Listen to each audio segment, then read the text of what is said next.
Election के लिए उल्टी गिनती शुरू। 8 फरवरी के इंतखाबात के लिए जारी शेड्यूल पर आज से अमल दरामद का आगाज। कागजात नामजदगी वसूल करने के लिए रिटर्निंग अफसरान आज पब्लिक नोटिस जारी करेंगे। उम्मीदवार कागजात नामजदगी कल से जमा कराना शुरू करेंगे। कागजात जमा कराने का सिलसिला 22 दिसंबर तक जारी रहेगा। अमरीका पाकिस्तान में आज़ादाना मुनसिफाना इंतखाबात की हिमायत जारी रखेगा। इस हवाले से दो तरफा बातचीत जारी रहती है।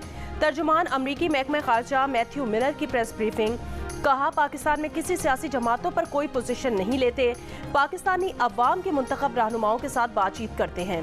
पाकिस्तानी आर्मी चीफ, महकमा खारजा, पेंटागन समेत दीगर ओहदेदारान से मुलाकात के लिए वाशिंगटन में थे। पाकिस्तान के साथ इलाकाई सलामती और दिफाई ताउन पर शिराकत के मुंतज़िर हैं।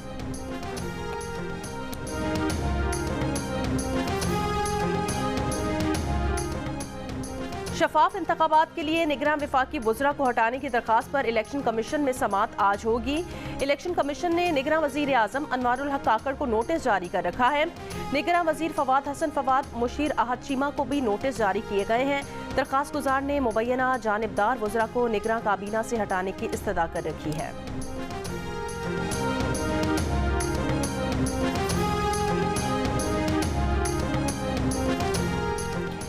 पंजाब से सिंध तक कई शहरों में धुंध ही धुंध। लाहौर से सक्खर तक, फैसलाबाद से मुल्तान तक धुंध के बायस हद निगाह कम। M2, M3, M4 और M5 मुख्तलिफ मकामात पर बंद। कौमी शाहराहों पर ट्रैफिक की रवानी मुश्किलात में पड़ गई। आलूदा शहरों में लाहौर का छठा और कराची का 9वां नंबर। स्मॉग की शिद्दत में कमी आ गई।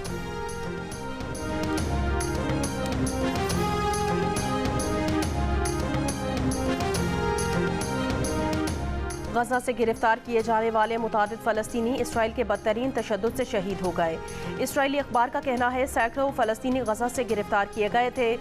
इसराइल की रात गजा के मुख्तलिफ इलाकों पर बमबारी, रफ़ा में घरों पर हमले से कई फ़लस्तीनी सहाफ़ी इस्माइल अबू उमर समेत 25 फ़लस्तीनी शहीद। गजा में जंगबंदी की करारदाद पर अक़वाम मुत्तहिदा की सलामती काउंसिल में वोटिंग एक दिन के लिए मौखर। वोटिंग आज रात होगी। इसराइली फ़ौज ने पीर को गजा में 7 फ़ौजी अफसरान की हलाकत की तस्दीक कर दी। अल-क़स्साम ब्रिगेड्स का कहना है कि मार्टर गनों से दुश्मन को शदीद नुकसान पहुँचाया। खान यूनिस में अगले मोर्चों पर इसराइली फ़ौज के कई मराकज़ को तबाह कर दिया। मुतादिद इसराइली फ़ौजी हलाक और ज़ख्मी हुए। इसराइली फ़ौज पर हमलों और 3 इसराइली यरगमालियों की वीडियो जारी कर दी गई।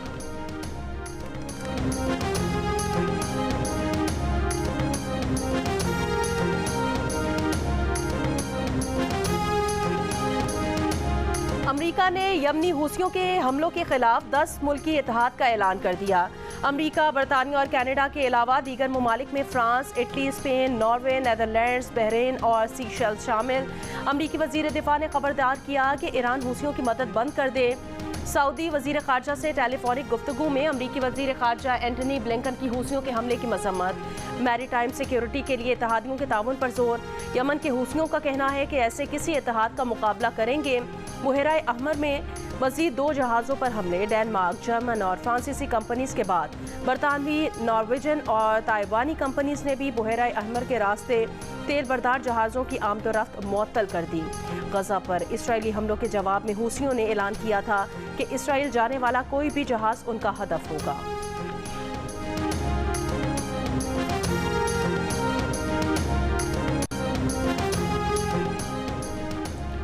नवाज शरीफ अभी तक नाअहल हैं, इलेक्शन नहीं लड़ सकते। Chairman PTI barrister Gauhar Khan का दावा। जियो न्यूज़ के प्रोग्राम कैपिटल टॉक में बात करते हुए कहा, नवाज शरीफ के इंतखाबात में हिस्सा लेने पर पीटीआई को एतराज़ होगा। तहरीक इंसाफ पर पाबंदी का खतरा नहीं। अगर तहरीक इंसाफ से बल्ले का निशान छीना गया तो पहले हाई कोर्ट और फिर सुप्रीम कोर्ट जाएंगे।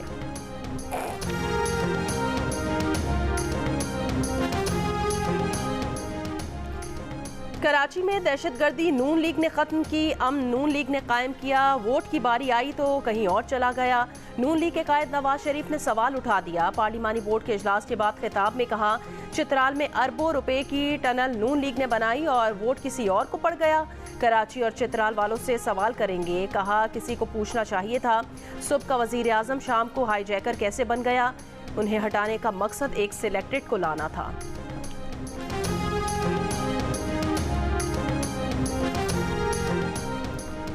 आसिफ अली जरदारी ने सूबे की तरक्की में बलोच अवाम का ताउन मांग लिया। तुर्बत में वर्कर्स कन्वेंशन से खिताब में कहा, वो चाहते हैं सब अपने घरों को आ जाएं। वो बलोचिस्तान का गम समझते हैं, लेकिन कौमें जंगों से तरक्की नहीं करती, खुशहाली अमन से आती है। आप मेरा साथ दें, बाकी सबको मैं संभाल सकता हूँ।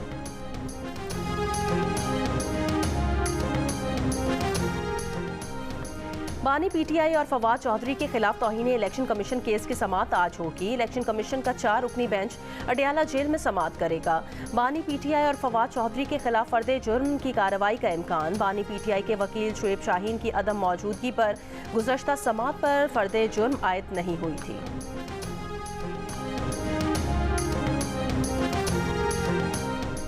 तहरीक इंसाफ ने अपने पार्टी इलेक्शन कमिश्नर की तैनाती में अपने पार्टी आइन की खिलाफ वर्जी की। पीटीआई के वकील अली जफर ने कहा, इलेक्शन कमीशन में एतराफ़ कर लिया। कहा, पार्टी के चीफ इलेक्शन कमिश्नर की तैनाती के लिए 6 हफ्ते का वक्त होता है, लेकिन इलेक्शन कमीशन ने 20 दिन में इलेक्शन कराने का कहा, इसलिए तरीकाकार फॉलो नहीं हो सकता था। इलेक्शन कमीशन ने PTI intra party election case का फैसला महफूज कर लिया है।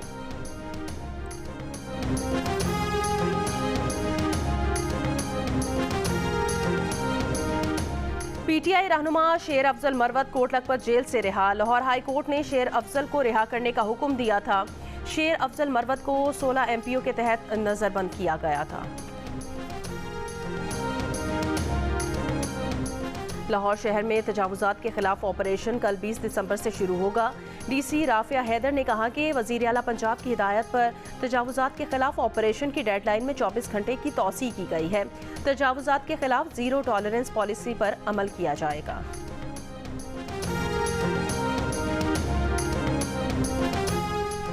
निगरान वज़ीर आला सिंध मकबूल बाकिर ने कहा कि अकाउंटेंट जनरल सिंध की वजह से 30 बसें बंदरगाह पर खराब हो रही हैं। अगर बसें खराब हो गईं तो जिम्मेदारी अकाउंटेंट जनरल सिंध की होगी। बसों के लिए सिंध हुकूमत 1 दिसंबर को 1 अरब रुपए जारी कर चुकी है। 6 दिसंबर से फंड्स का ट्रांसफर रुका हुआ है। कानून के मुताबिक ट्रेजरी ऑफिस को रकम मुंतकिल करने का इख्तियार है, मगर बदकिस्मती से एजी सिंध अब ट्रेजरी की तस्दीक नहीं मान रहे। एजी सिंध ये इख्तियार भी सिंध हुकूमत से लेना चाहती है। चीन के सूबे घांसू में ज़िलज़िला, हलाक अफराद की तादाद 111 हो गई, 200 अफराद जख्मी हो गए। चीनी हुकाम के मुताबिक ज़िलज़िला पीर की शाम आया था, जिसकी शिद्दत 6.2 रिकॉर्ड की गई थी।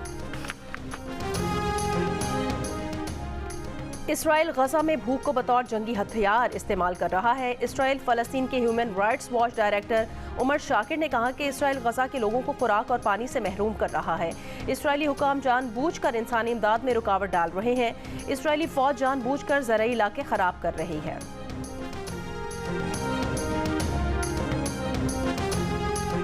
गजा में फौरी जंगबंदी के लिए पेरिस के आईफल टावर पर इंसानी हुकूक की तंजीमों का एहतजाज। मजलूम फ़लस्तीनियों से यकजहती के इजहार के लिए शुरा ने खुद को फ़लस्तीनी परचम में लपेट लिया। अमरीका के शहर न्यूयॉर्क के रेलवे स्टेशन पर इसराइली जारहियत के खिलाफ एहतजाजी धरना। मुजाहिरीन ने स्टेशन पर ही नमाज अदा की।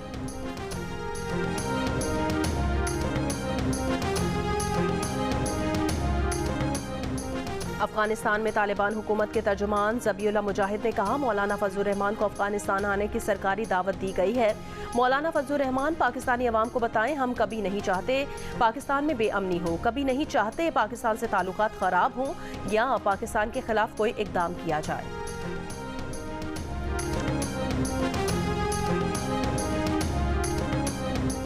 इस्लामाबाद के लिए बलोच यकजहती कमेटी के शुरा का डेरा गाजी खान में कयाम। गिरफ्तार अफराद की रिहाई के बाद इस्लामाबाद जाने का ऐलान।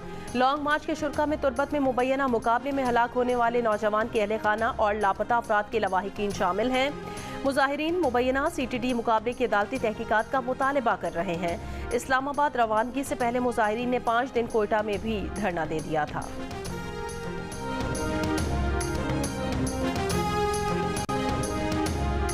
छांगा मांगा में बुए आसिल रोड पर डाकुओं की लूटमार, बारातियों समेत कई अफराद को लूट लिया, जेवर पैसे छीन लिए, पुलिस गायब।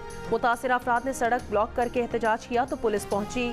DSP चूनिया भी आए, मुल्जिमान की गिरफ्तारी की यकीन दहानी करा दी।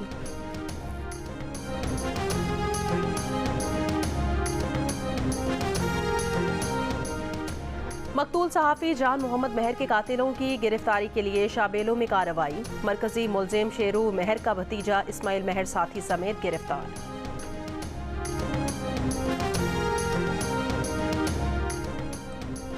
अमरीकी रियासत टेक्सास में पुलिस की गैर कानूनी इमिग्रेंट्स गिरफ्तार करने का हक मिल गया। गवर्नर ने बिल पर दस्तखत कर दिए। कानून साजी के बाद गैर कानूनी इमिग्रेंट्स को टेक्सास से वापस मैक्सिको भेजा जा सकेगा। 6 माह जेल और $2000 जुर्माना होगा। इंसानी हुकूक की तंजीमों का कानून साजी के खिलाफ सुप्रीम कोर्ट तक जाने का ऐलान। रूस के सदर व्लादिमीर पुतिन एक बार फिर सदारती इलेक्शन लड़ेंगे। व्लादिमीर पुतिन ने इलेक्शन कमीशन आकर कागजात नामजदगी आज़ाद हैसियत से जमा करा दिए। पुतिन तकरीबन 24 बरस से सदर या वजीर आजम की हैसियत से बरसरे इक़्तिदार है।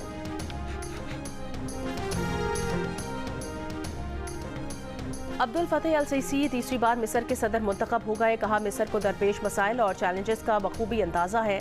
मिस्र को नई जमहूरी रियासत बनाने का अमल जारी रखने का अहद।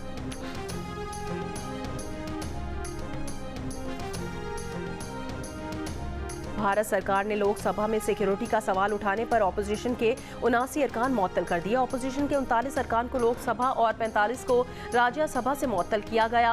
अपोजिशन अरकान ने ऐवान में सिक्योरिटी कोताही पर वजीर दाखिला अमित शाह से बयान देने का मुतालबा किया। लोकसभा में सिक्योरिटी की संगीन कोताही का वाकया 13 दिसंबर को हुआ था। लोकसभा इजलास के दौरान विजिटर्स गैलरी से 2 नौजवान ऐवान में कूद गए थे। आर्ट्स काउंसिल कराची में कायदे आज़म मोहम्मद अली जिन्नाह की सालगिरह की तकरीबात, फनपारों की नुमाइश। निगरान वज़ीर इत्तला सिंध मोहम्मद अहमद शाह, वज़ीर कानून उमर सुमरो और मेयर कराची मुर्तज़ा वहाब समेत आर्ट्स काउंसिल के अरकान और शायकीन फ़न की बड़ी तादाद शरीक हुई। अहमद शाह ने कहा कि सिंध हुकूमत और KMC कायदे आज़म की सालगिरह और क्रिसमस की तकरीबात के प्रोग्राम मिलकर मुनक़िद करेगी। भारत में अक़लियतों से जो सलूक हो रहा है, उसके बाद अब हमें कायदे आज़म के पाकिस्तान को ज़्यादा मजबूत करना होगा।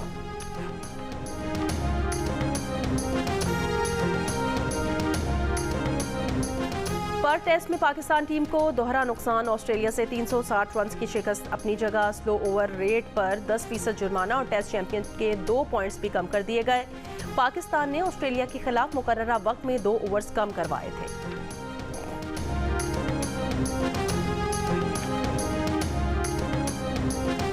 न्यूजीलैंड के खिलाफ T20 सीरीज के लिए स्क्वाड का इंतखाब। फहीम अशरफ ड्रॉप, शादाब खान, नसीम शाह, एहसानुल्लाह फिटनेस मसाइल से 2-4। अब्बास आफरीदी के सिलेक्शन पर गौर। टेस्ट कप्तान शान मसूद, बाबर आजम, मोहम्मद रिजवान, फ़खर जमान, साइम अयूब, अबरार अहमद भी शामिल। इफ्तिखार अहमद, मोहम्मद हारिस, मोहम्मद नवाज और उसामा मीर भी न्यूजीलैंड जाएंगे।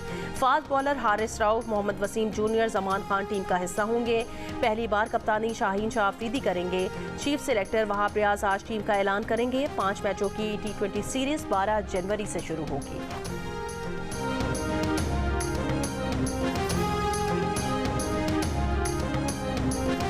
और दिल का रिश्ता ऐप से एक और लड़की शाजिया को दोबारा जिंदगी मिल गई। शादी के पहले दिन ही तलाक होने के बाद शाजिया बहुत मायूसी का शिकार थी, लेकिन दिल का रिश्ता ऐप उनको दोबारा जिंदगी की तरफ ले आई। शाजिया और तारिक का कहना है, दिल का रिश्ता ऐप ने उनकी जिंदगी बदल दी है।